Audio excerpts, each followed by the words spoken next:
It's Wisdom Saga Day! Wisdom Saga! I cannot wait.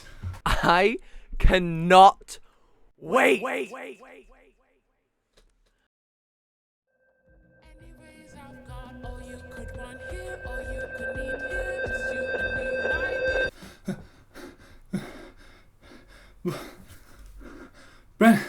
Brandon, how long have we been out for? Brandon! Wow. This has to be one of the best releases we've ever had. I mean, the animatics, the songs, the hidden Easter eggs, it's... Brandon, it's been 7 days. We've been stuck here dumbfounded since we watched the release video. Huh? We gotta get to work now. Jorge, my friend, it is getting more and more difficult to keep up with these releases. We are only just hot off the tails from the Thunder Saga releasing only about 2 months ago, and you are just churning these out like it is nobody's business. However, that is not to the detriment of the quality of the sagas, because with the release of the Wisdom Saga now, we have got more animatics, artists, and vocals that we have not heard yet. And speaking of voices we haven't heard yet, for the first time in the musical, we shift perspective away from Odysseus, since, you know, he's a bit indisposed of after thunder being brought down upon him and all that. In this saga, we are introduced to a different character. Although the Thunder Saga is technically the start of Act 2, with the 7-year time skip and the shift in character perspective, this definitely feels a more natural break in the musical show. The Wisdom Saga begins back in Ithaca, with our perspective changing to Telemachus, Odysseus' son, voiced by Miguel Veloso, also known as Miko. And Telemachus is singing his dainty little heart out about how he wishes that he could be out there in the open world, going on adventures just like his father. The song Legendary begins with the lyrics that people might recognize from Paramedes' cut song, where he talks about throwing a baby off a tower? Give me that baby and I'd eat it off a tower.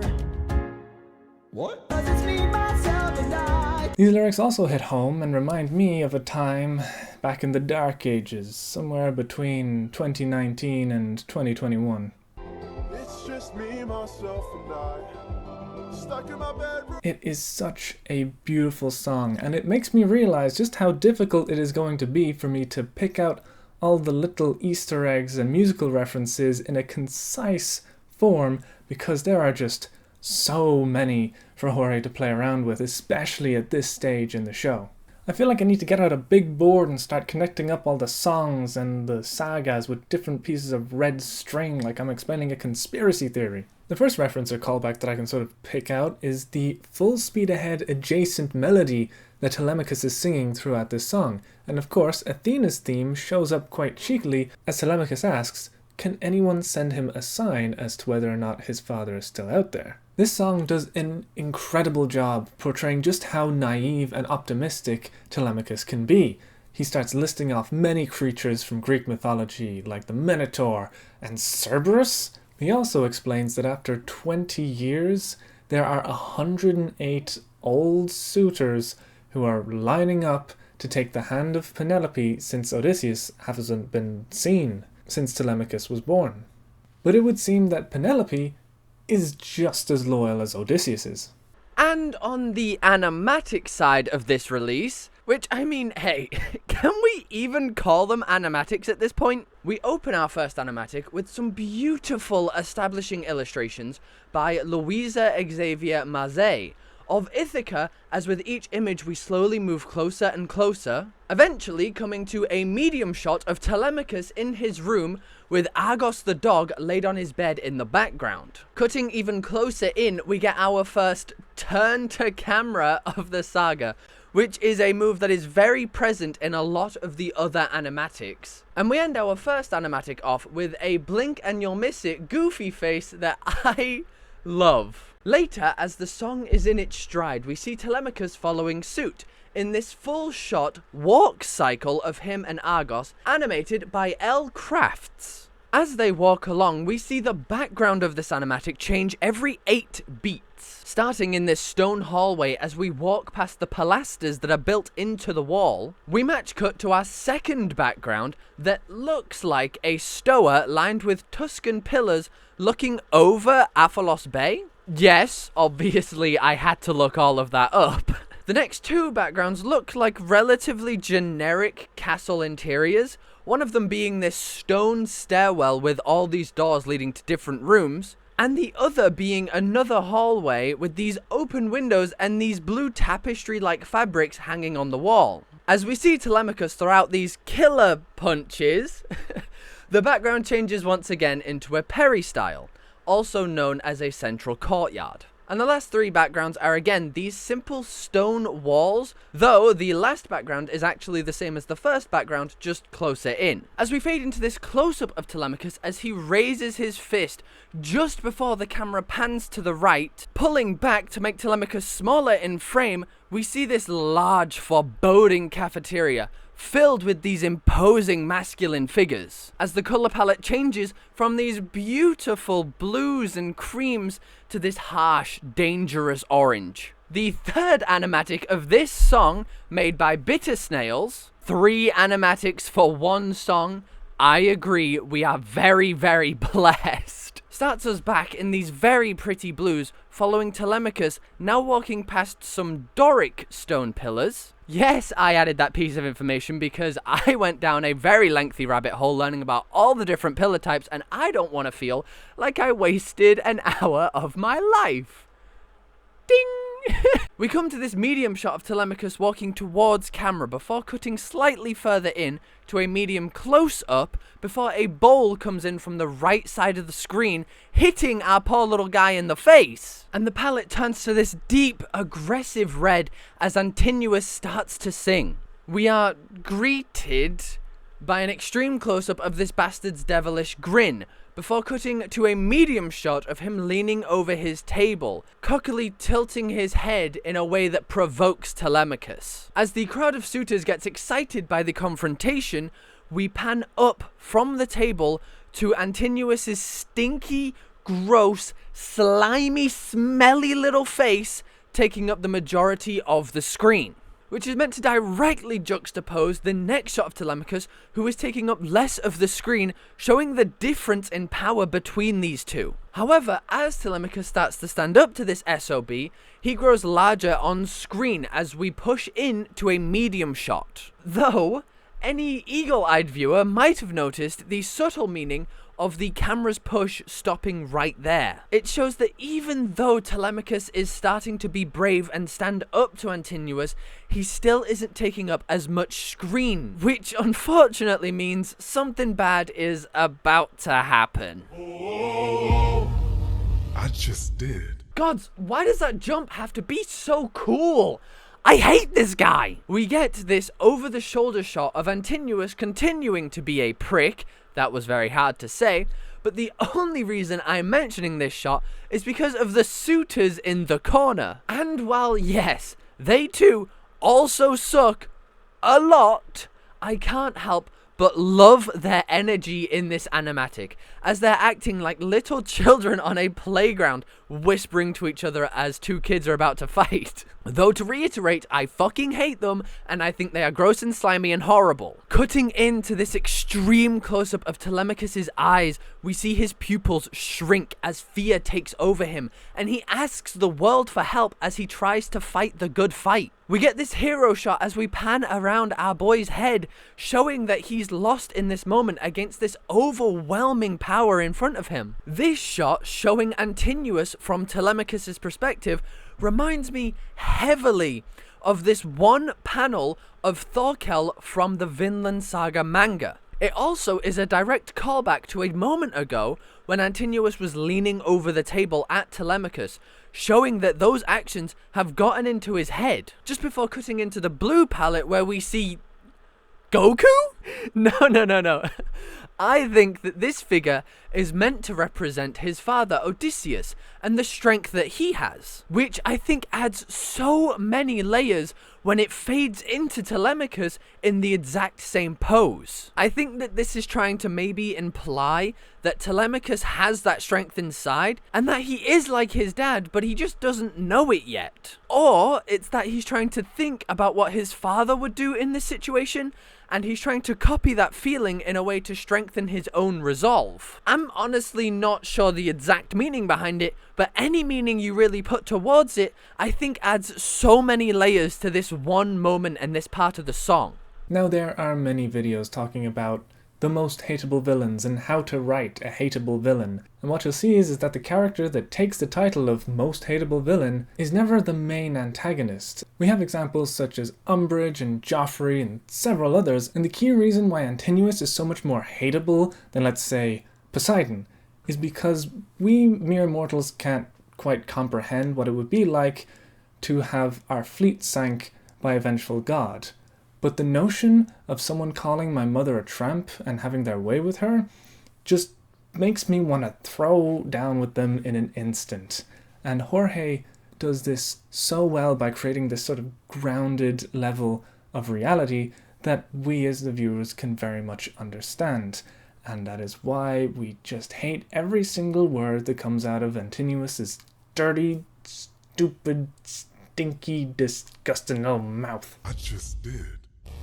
What you gonna do about it, champ? Aaron Alexander, who originally auditioned to be the prophet Tiresias, does an incredible job at making me want to punch Antinous in the face. Which leads us very nicely to our next song. Fight, little.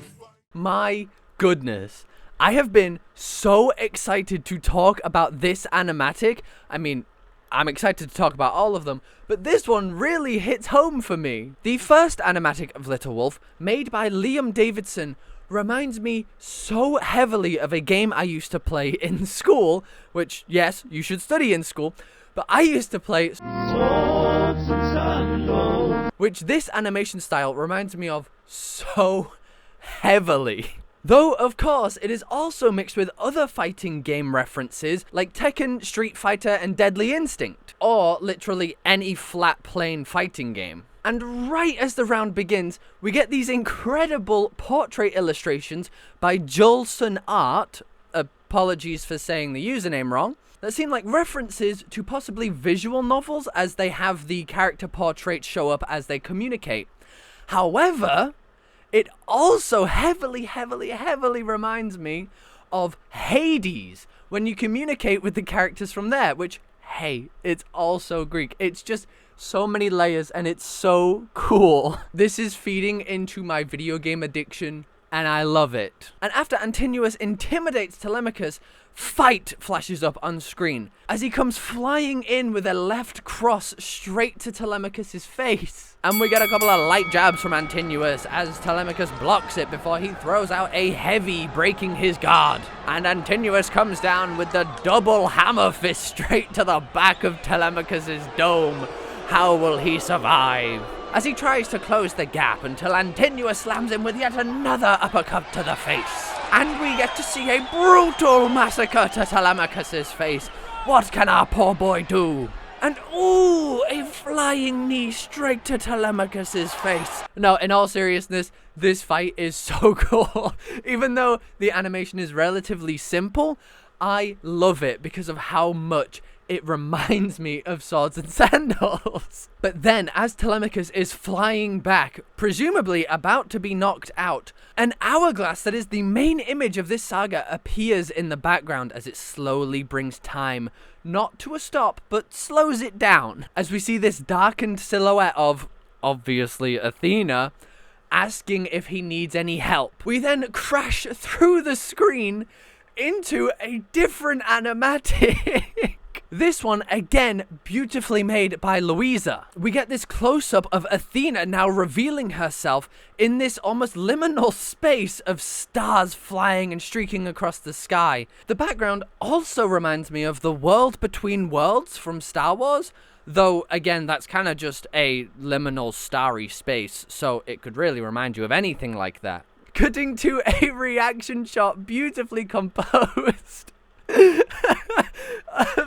of Telemachus in the foreground, losing his mind as he's seeing Athena for the first time in this space. As time is frozen, we get this conversation between Athena and Telemachus as she's suggesting how to fight back. And again, we get an over-the-shoulder shot, this time from the opposite shoulder of the other animatic, showing Antinous ready to strike. And as Athena tells him to uppercut him, we get this very anime-esque flash frame moment as he lands an uppercut, finally doing some damage to Antinous. And again, as the characters react to what just happened, we get this slow pan out as we realize that, yes, time has not stopped. You know, this isn't the world from JoJo's. It's just that he's thinking faster. And we leave this animation with yet another funny face. I swear to God, I love every single one of these that just pop up for just a few frames. They make my day. As we fade back into the first animatic, the Swords and Sandals one as I've dubbed it, as we now see the illustration of Athena in this visual novel Hades-esque style. And just before the next round against them starts, we see Telemachus pulled into this illustration style as we get this reference to JoJo's Bizarre Adventure as Athena stands next to him as a, well, stand. And as the music hits us with the dish, dish, dish, we get this overlaid animation, again by Luiza, as Odysseus faces the camera, pulls back, and begins to land a punch. Flashing back into the Swords and Sandals animatic, we see that he finally lands a good punch in this art style as well. Also, he healed up between the rounds because Athena's cool, and we like that. As we see Odysseus start to throw some punches, he learns very quickly, as in this moment he throws a jab up, which Antinous blocks, so he punches down, hitting him in the gut, lowering Antinous' guard, so then he can go in for a strike to the face. It's a genuinely well thought out fighting sequence, which is unfortunately cut short as, again, Antinous lands an uppercut. But we see Telemachus start to throw kicks and roll out of danger. It's like he's a new person as he's thinking faster and faster, even dodging and ducking punches as he rushes in like before, but this time blocks as he lands another punch. And as Antinous starts to lose, we get again the hourglass appearing in the background as Telemachus starts to land combo after combo. Antinous is forced onto the back foot, becoming more defensive, which sounds good until... Oh, maybe I pushed you a bit too hard. Ow. Yeah, it's unfortunate, but he was doing really well. I was rooting for him. This song slaps as hard as Antinous slaps Telemachus.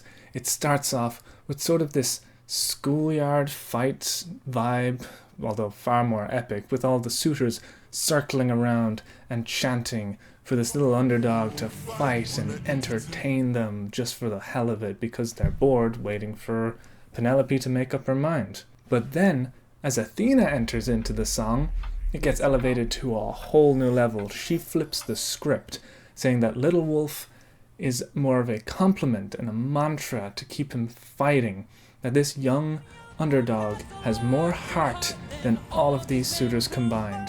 However, with quick thought or no, Telemachus is still just a boy against all of these men. But hey, at least he didn't die, right? And if you didn't think that Antinous was enough of a scumbag, he tells Telemachus to go and cry where his mother can hear him, and that if she doesn't make up her mind soon, things are going to get much worse.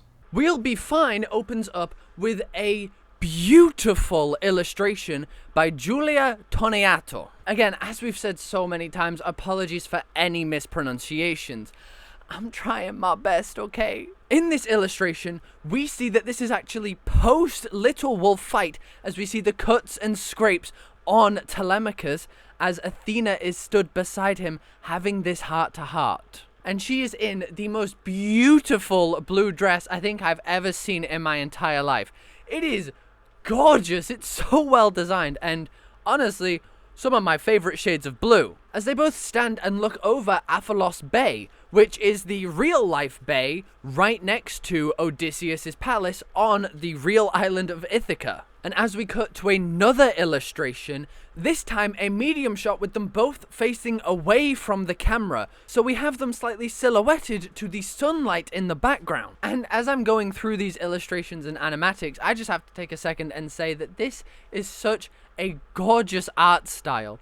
It feels like a memory, but also like hope, which sounds artistic and dumb and it makes no sense, but describing it that way seems to make sense in my head. Giulia's art style works so well, I think, for the feeling and vibe of this song. And we end this song off with an animatic from the wonderfully talented Mircsy.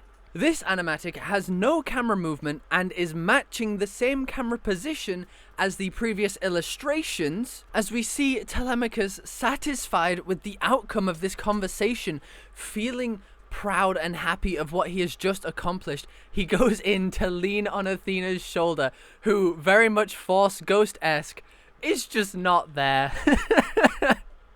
And he falls over, and again, I'm loving these little goofy moments that are sprinkled throughout the animatics of this saga. I know in our video that we made on Epic way back when, our first ever video on Epic the Musical, I feel now that I was quite harsh when reviewing the song My Goodbye, as I had viewed Athena as this uncaring goddess who was just going to move on from Odysseus to find who the next warrior of the mind would be. But in this song, we really see a more feeling and regretful Athena, who talks that maybe if she does something well with Telemachus, that she'll be able to forgive herself and be able to sleep at night after she had left Odysseus way back when. With the piano of My Goodbye playing as she sings the melody from Warrior of the Mind, Tegan Early shows us a side of Athena that we have never seen before. The goddess that would strive to find a warrior of the mind, that would usually tell people to cut their heart off, succumbs to her own emotions and her own feelings.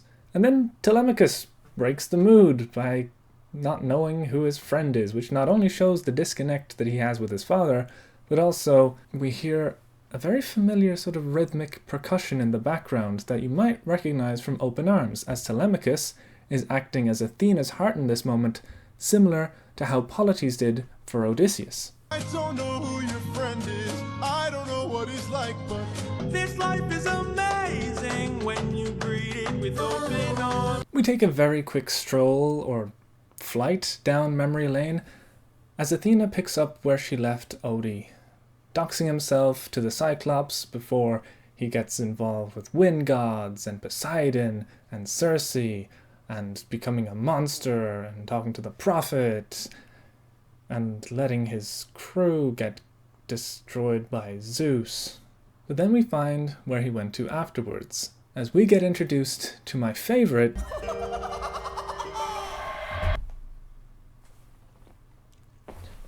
okay, maybe my second favorite character of the whole musical, Calypso. Calypso is voiced by Barbara Wangui, and she just does so much to bring this excitement and happiness and innocence and just joy to this whole performance as she shows Odysseus around her island, which he had washed up on after the whole thunder being brought down upon him. Cutting back for a second, before we meet Calypso, we get the first of 3 animatics for this song. This first animatic, animated by, again, the wonderfully talented Mircsy, we start in this extra-dimensional starry space as we see Athena standing atop her hourglass, which has some significant symbology on it. On the top panel of the hourglass, we see a symbol referencing Arachne, a weaver turned into a spider for all of eternity by Athena. On the right-hand side, we see a symbol representing the boar that Athena had to test the minds of warriors, which, of course, we know Odysseus actually killed, gaining the attention of Athena. And on the bottom panel of the hourglass, we see Medusa, who is also heavily connected to Athena. As Athena stands on the edge with the wind blowing her cape, we see cracks start to form in the hourglass as sand starts to pour out, creating this constellation of Odysseus. As Odysseus says, "Remember me," Athena starts this journey through the sagas, which is one of the most beautiful and well put together pieces of animation throughout all of the saga's releases. It is genuinely so impressive. She starts by flying through the island of Aeolus, the wind god, where we see some Winions having fun, and as we first watched it, Sean pointed out to me that one of the Winions is just straight up twerking at the camera. And as she lands down onto the ground, we see that she has landed next to Poseidon as we pan out quickly, revealing the moment where ruthlessness is mercy. She then flies past the camera, wiping us into Circe's palace, where the camera now tracks with Athena, almost like a drone shot, as we fly through the fight between Circe and Odysseus. And just before we smash into the glass, we flash into the underworld, where we see the prophet surrounded by that ring of fire once again, where the camera breaks off from Athena and pans into an extreme close-up of the prophet. And strangely, I feel like this symbolizes that the prophet is kind of breaking the fourth wall here. As we pan closer, he looks up and stares into the camera at us, and since he knows all of time, it's pretty fair to say he might have just seen through the fourth wall. Or if at least not at us, definitely at Athena flying through those memories.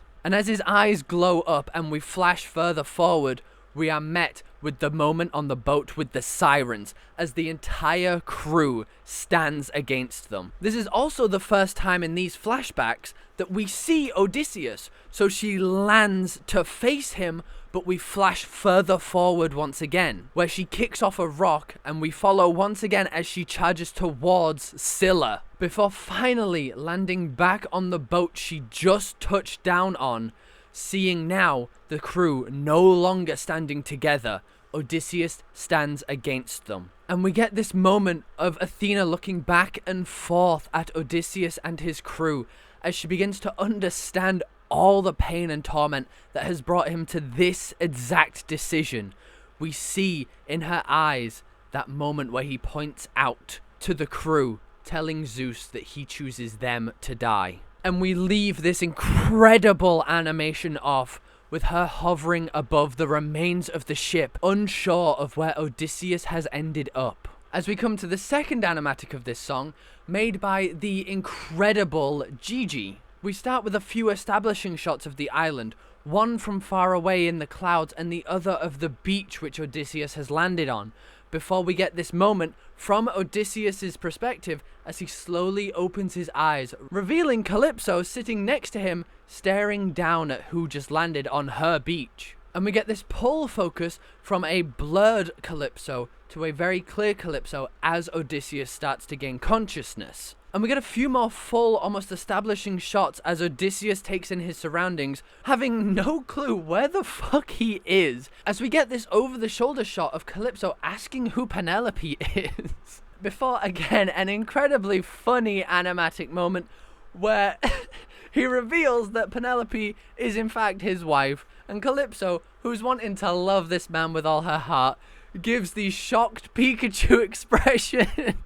And then after that, we get this almost montage-style sequence with them transitioning through color palettes as Calypso shows him around the island. As a side note, my theory for this constant changing color palette is referencing days going by. So every time we see the color palette switch, I think that's trying to reference the fact that time is going past, since we know that Odysseus spends 7 years on this island. And as Calypso slowly gets closer and closer to Odysseus through these clips and sequences, we see that he starts to back off before she jumps in and grabs his hand, taking him into a walk cycle sequence very similar to what we saw with Telemachus. And as again we still go through this montage-esque sequence with the colors constantly changing, which again I think represents days going by, She believes that the spell has taken control, so she leans into Odysseus, but he pushes her away and draws his sword at her. And we see for a moment that this sweet and innocent face of Calypso drops as she pushes the sword to one side with this cocky smirk, as she now for the first time reveals to Odysseus who she is. She in fact is the goddess Calypso.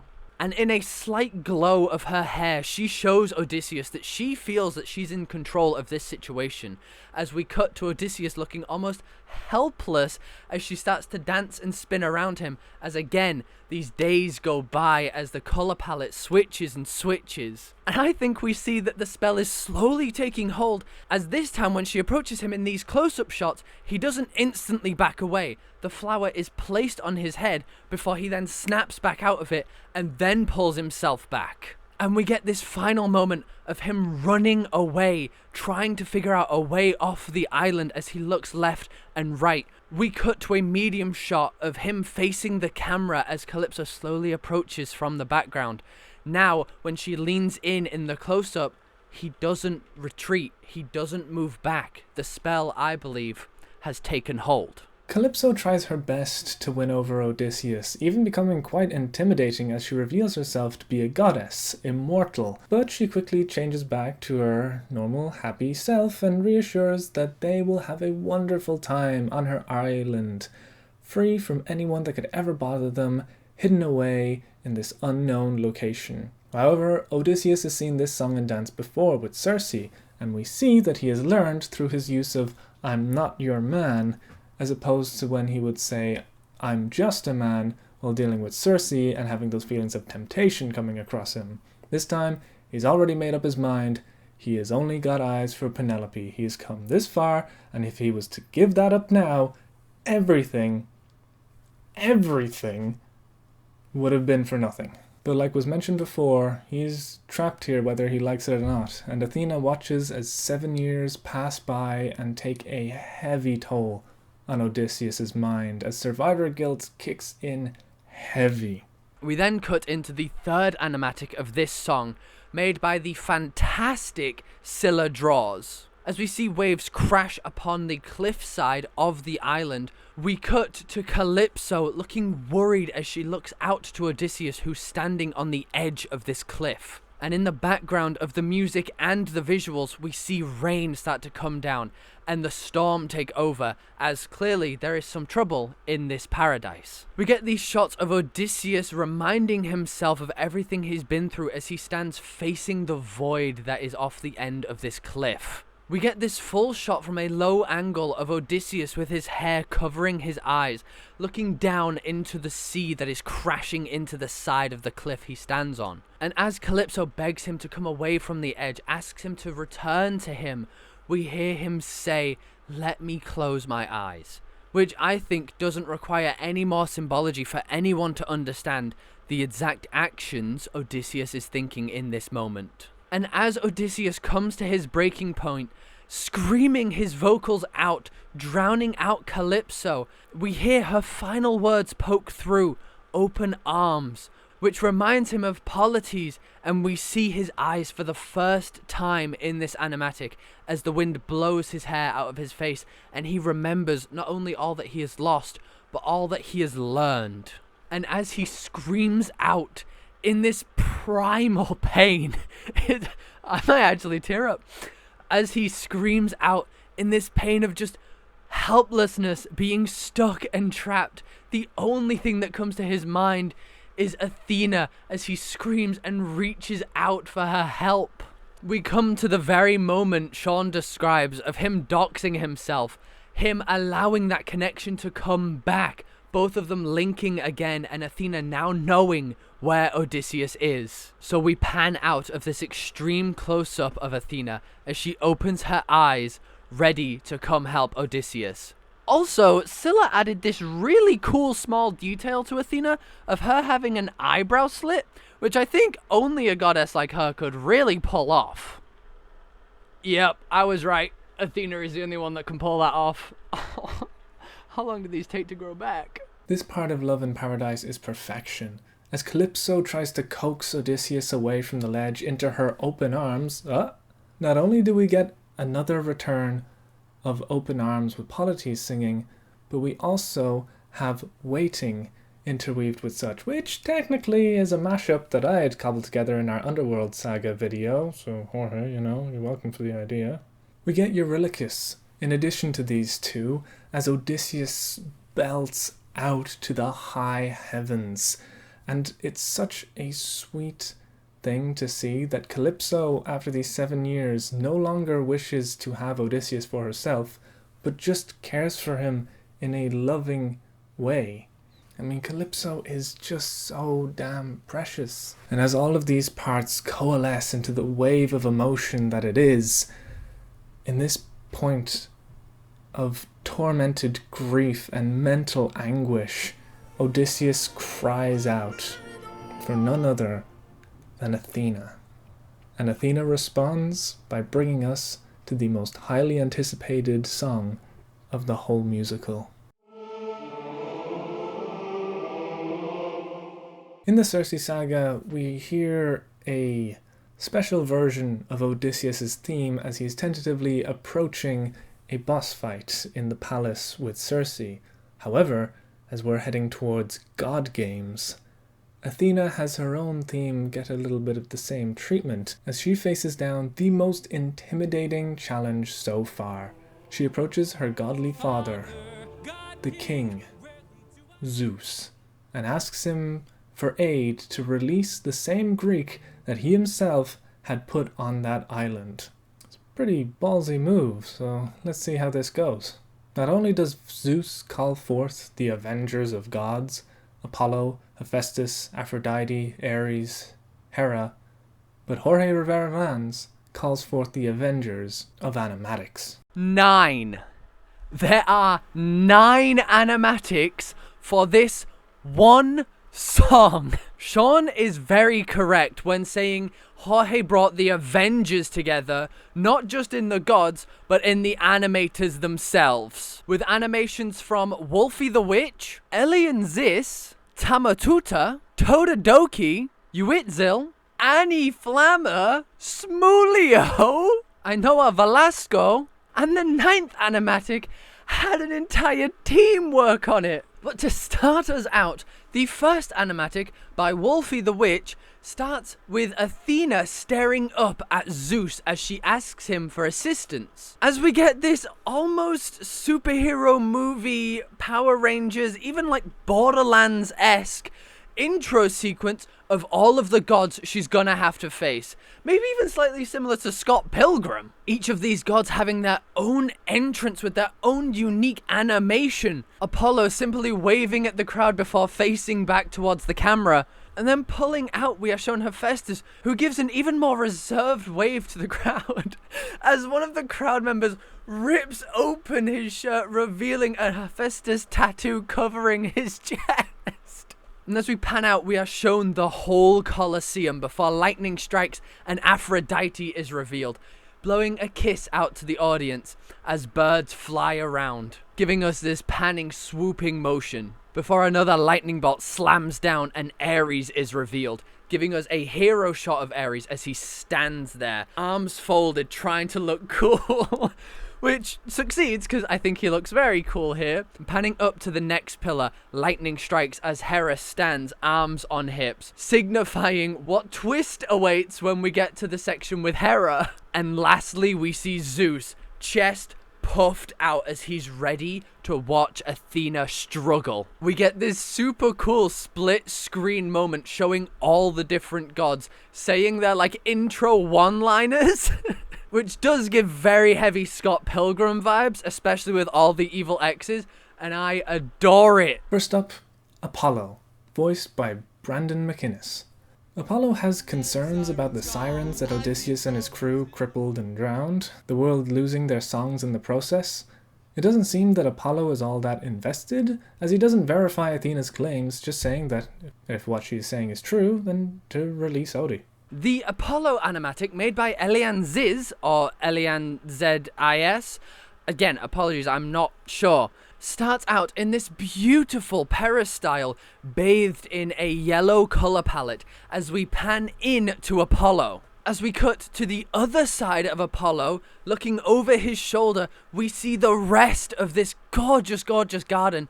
And Athena stood there looking like a fucking badass with the other platforms of the gods floating in the background. We get this moment of Apollo singing as we go closer to his face, a close-up of his hands strumming his harp, before cutting to a medium close-up of Athena from the side profile trying to communicate with him. And as she pushes through, we push closer into a close-up before cutting to her facing the camera and pulling out, doing a 180, so now we see, from Athena's perspective, Apollo sat in his garden. And as the screen splits and he stops strumming, Athena wins this fight. Next up, voiced by Mike Rivera, Jorge's dad, which is really sweet to see that both his mum and his dad have made a feature in this musical.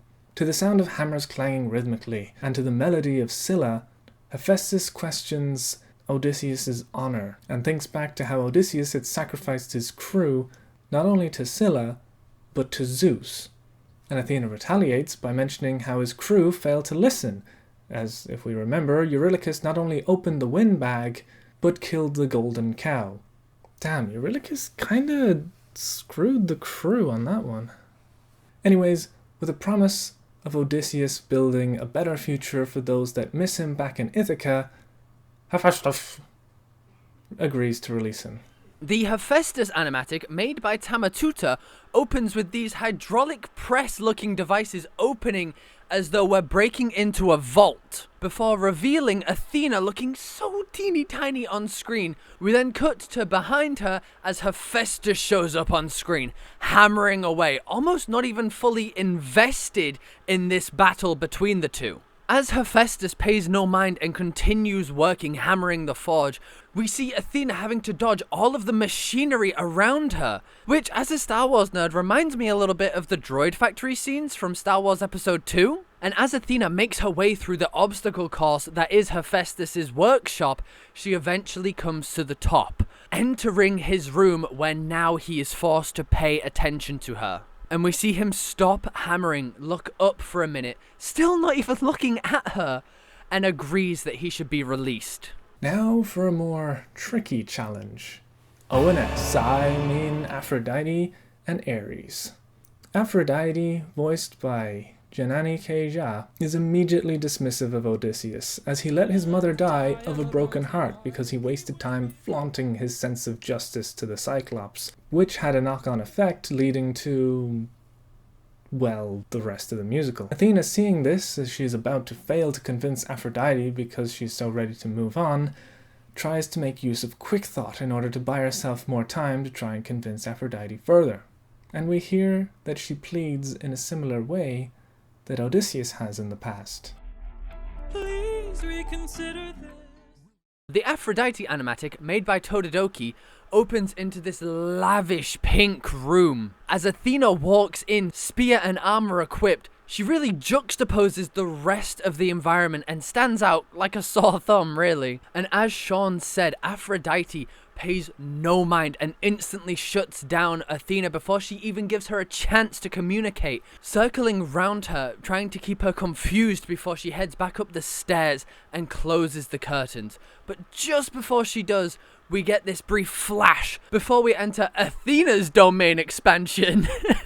And again, we get this moment where the screen splits in half and we are shown both characters, seeing both perspectives at once. Athena trying to use this same trick to make Aphrodite agree with her and understand from her point of view. And just as it's about to work... Ares, voiced by Earl Gresham Jr., god of war, versus Athena, goddess of war, and yet no Kratos to be seen at all. As a chorus announces his arrival, we get this almost military marching band snare drum, as Ares berates Odysseus for half-assing all of his combat decisions, never getting the job done without using trickery such as the wooden horse in Troy, and the holy moly route to defeat Circe. But then Ares crosses the line by talking about Telemachus, which causes Athena to put Ares on the defensive. Not only does she beat Ares physically, but convinces both him and Aphrodite to release Odysseus, as he would kill everything in his way to return to the ones he loves back in Ithaca. The Ares animatic, made by Uitzil, is fucking phenomenal. It is just one entire action sequence that's good enough to be in a modern fucking anime. Or at least the bonework of one. We pan out hastily, almost scraping the floor to show the might of Ares as he approaches. The wind blows underneath him. And of course, like an Elden Ring boss that's about to beat your ass 50 times in a row, does the slow walk while approaching the camera. And as he approaches, he swings and starts to warm up, getting ready for the combat ahead, as he angers himself, thinking about everything that Odysseus has done that he would personally disagree with. We get so many cool shots from odd angles of him just looking empowering. And I love this one specific part of the animatic where we see Ares get genuinely angry at the thought of what Odysseus has done, which is shown by his eyes in his helmet going smaller and more aggressive. Just before he launches himself at Athena, throwing sword swings left and right. We see these sparks of light go across the battlefield. It's so fucking cool. And as Sean said, Athena takes charge once he insults Telemachus. She grabs the blade as if it had no effect to begin with and looks up with pure anger on her face. But instead of attacking back, she holds the blade there as Ares tries to pull his sword back. The power between the two just sends off shockwave after shockwave until Ares realizes he's probably not going to win this and backflips the fuck out of there. And now that distance has been created between them, Athena has the upper hand. Using her longer, more nimble weapon of a spear, she comes in and slams it straight into his shield, flipping over him, and the fight continues with these incredible panning shots of them both slamming at each other and flying back and forth as the camera shakes. Athena wins by throwing the butt of her spear at Ares, slamming him into the chest onto the ground, throwing his helmet off, and he lays there looking at her, defeated. God, that whole animatic is really fucking cool, and it's so good. But now is no time to focus on how cool that animation was, because now it's disco time, baby. Hera, voiced by Posey, goddess of marriage, women, and family, basically every driving force behind all of Odysseus' actions, so this will be easy for Athena, right? Well, after such an intense fight with Ares, she faces her toughest challenge yet. A dance-off. The Hera animatic is made by AnniFlamma as we zoom out of the disco ball into the disco room. We see Hera pop the classic 90s disco pose, challenging Athena to a dance-off. She starts by tapping her toes to the beat before adding her arms into the mix, throwing away her feathered scarf for flourish. She looks at Athena and gives her the old, we see that the beat is too intense for even Athena, goddess of wisdom, as she stands with such a bored, neutral face. But even with this act of not caring, she starts to bob her head, give her shoulders a little wiggle. It's a catchy tune, how could you not? Cutting back to Hera, she waves her arm forward and throws her wreath crown at Athena as a challenge to start dancing. Similar to how they used to challenge each other back in the day with like throwing their gloves at one another. Athena naturally accepts the challenge and begins to do the old man shuffle. And we get this cutting back and forth between the two, as Hera, I think, is just wanting to see Athena dance, so she's constantly telling her to try harder, or do a little bit more. And in the end, Athena hits the old wave of the arms, and it's enough to impress Hera. Oh, also the fact that Odysseus hasn't cheated on his wife. I mean, a round of applause for being a good man. As it concludes with the line, "Never once has he cheated on his wife," those of you who are familiar with Greek mythology will know that this is a very deep cut for Hera, as she is married to Zeus. And, well, even if you're not familiar with Greek mythology, you'll know why Zeus isn't the greatest one to be married to, and why talking about cheating is such a deep cut. So Hera agrees to release Odysseus. Whew. So we have reached the top. Finally gotten to the big daddy of them all, Zeus. But he is not happy with how these things have gone. We've seen him a couple of times before, as a messenger in Horse and the Infant, and as a hand of justice in Thunderbringer, but this time something is different. He is such a powerful god that there's no real reason for him to exert himself unless something had really ticked him off. And in this case, there has. He views Athena's success as an act of defiance. This game was supposed to be for his entertainment, not for her to actually succeed, and undoing his work of putting Odysseus on that island. As Jorge describes it officially, Zeus goes into beast mode, and myself and Brandon, while hearing Luke Holt put some absolute gravel into his voice while singing Thunderbringer, literally blew us away. Here's some live footage of that.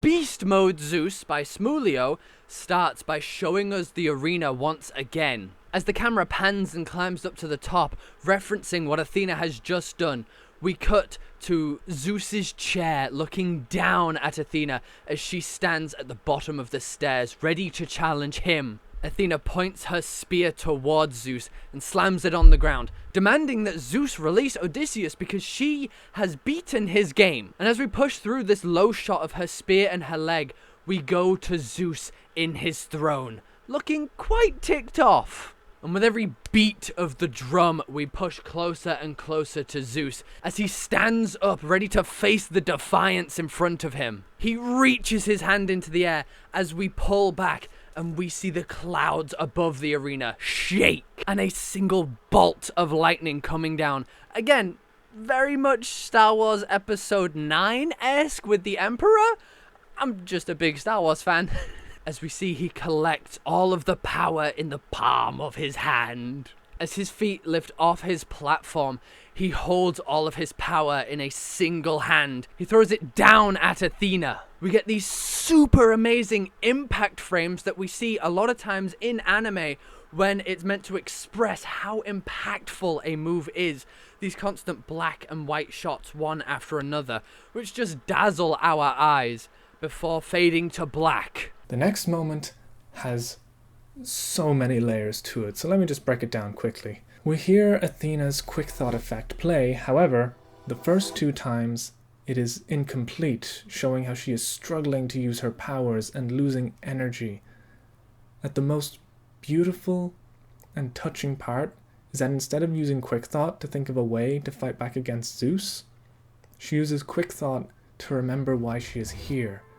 As we hear Warrior of the Mind being played tenderly on the piano that we associate with Athena, we flash back to a moment as she's thinking upon Odysseus.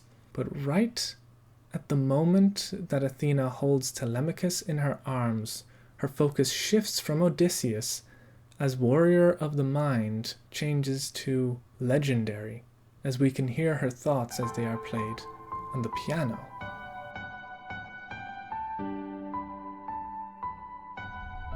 This animatic, made by Ainhoa Velasco, we see Athena fall through that extra-dimensional space. As Sean described, she's trying to use her powers, and in that third chance where she is able to activate them, we cut back to 20 years earlier, with Odysseus showing Athena Telemachus as a baby, showing how close they truly were as god and man. This entire flashback scene is bathed in this gorgeous yellow glow. We get these gorgeous pull focuses back and forth between Athena, who's looking like she doesn't care, and Odysseus, who truly knows how close they are. We get this brief moment where Odysseus offers Telemachus to her for her to hold, and she flinches back, but only for a moment before she steadies herself and takes hold of our little boy Telemachus. As she looks down at Telemachus, we quickly flash back to the present as the piano, brass, drums, chorus all ring out through the battle between Athena and Zeus. It goes quiet. As she lies bleeding on the steps, she simply pleads with Zeus once more. And it made me feel a sort of nostalgic kind of sadness, as the melody she sings reminds me of Bring Him Home from Les Miserables, which, if it is that reference, then my hat's off to you, Jorge, because if you apply all the lyrics of that song to this moment, then I think I'm going to cry if you just want to cram that entire song into just a lyric.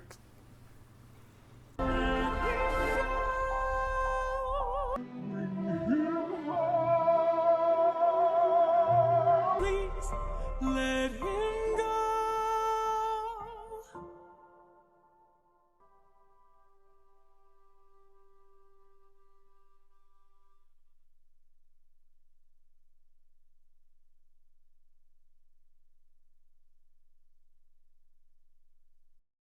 I was literally about to say they should have renamed the Wisdom Saga to the Athena Saga, but then I just realized what I was saying. Athena, goddess of wisdom, master of war. The amount of times that we hear her themes throughout this saga is too many to count, but I'm sure I will count, because that's just the kind of people we are. And we revisit the theme in so many different ways, because in this saga we are exploring the complexity of her character, that she's not just the goddess of wisdom, she's not just there to power up Odysseus and Telemachus, she's indeed her own person with her own wants and goals and feelings, and we are just taken on an emotional roller coaster that we were not prepared for. We really get to see the more feeling and emotional side of Athena in this saga, and the music makes that so very clear, especially as we see her interact with Telemachus, both the present Telemachus and when he was just an infant. In God Games, that's not just her fighting to create the perfect warrior, she actually cares for this child that was placed in her arms 20 years ago. Jorge Rivera-Herrans, you've done it again. You have delivered banger after banger in such quick succession and in such high quality that every release just gets me more and more excited to see the finished product, but then I realize that there's only 2 sagas left, and I don't know how I'm going to handle the fact that we are finally going to be at the end of all these saga releases. That is going to be a complete concept album, and the next step from there is, well, to perform it live, in a show, TV, animated. I mean, for this saga, it was almost entirely animated by the incredible artists. I don't think that we're prepared for when it's finally gonna be over, when we finally have all of the songs in our hands to just listen to over and over and over again. But until the next saga releases, over the next coming months, maybe next month, who knows what Jorge's mad mind is going to do. But until then, we'll see you when we see you.